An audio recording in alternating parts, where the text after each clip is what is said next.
afin de retracer l'historique de la fraude fiscale au sein de notre hémicycle, qui démontre à suffisance l'état d'esprit de ceux qui font les lois dans notre pays.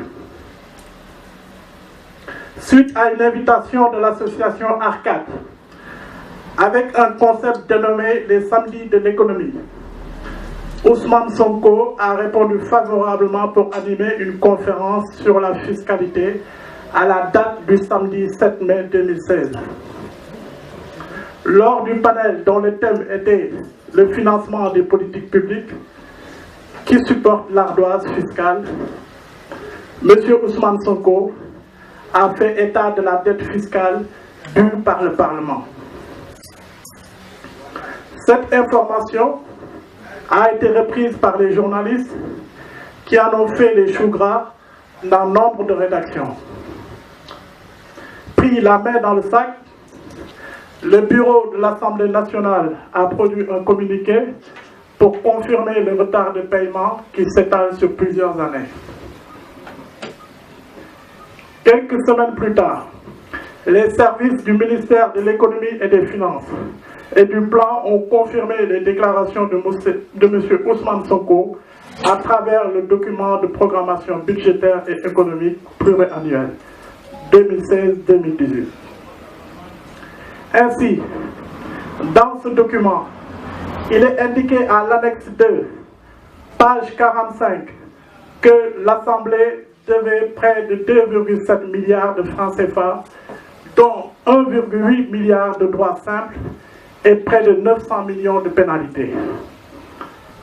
Pour la manifestation de la vérité, sachez quand même que ces informations sont disponibles au public sur un simple clic au niveau du site du ministère des Finances.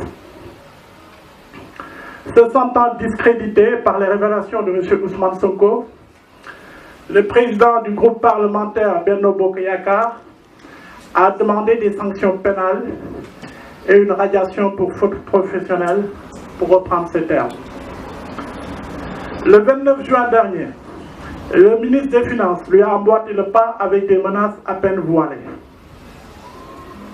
Non seulement Ousmane Sonko ne trahit pas le secret professionnel, mais mieux, je vais vous citer la directive UEMOA et sa transposition en droit interne par une loi nationale qui fait injonction à M. Ousmane Sonko de dénoncer la fraude fiscale au sein du Parlement.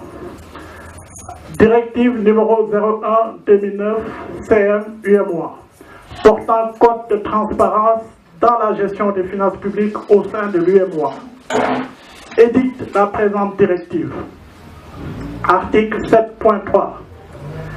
Des sanctions prononcées dans le respect des règles de l'état de droit sont prévues à l'encontre de tous ceux qui, élus ou fonctionnaires, ont à connaître ou à gérer des deniers publics. La non-dénonciation à la justice de toute infraction à ces règles par un agent public qui en aurait eu connaissance est sanctionnée pénalement.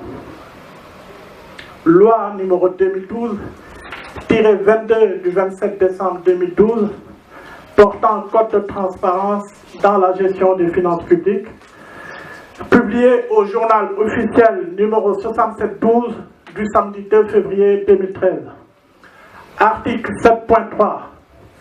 Des sanctions prononcées dans le respect des règles de l'état de droit sont prévues à l'encontre de tous ceux qui, élus ou agents publics, ont violé les règles régissant les deniers publics.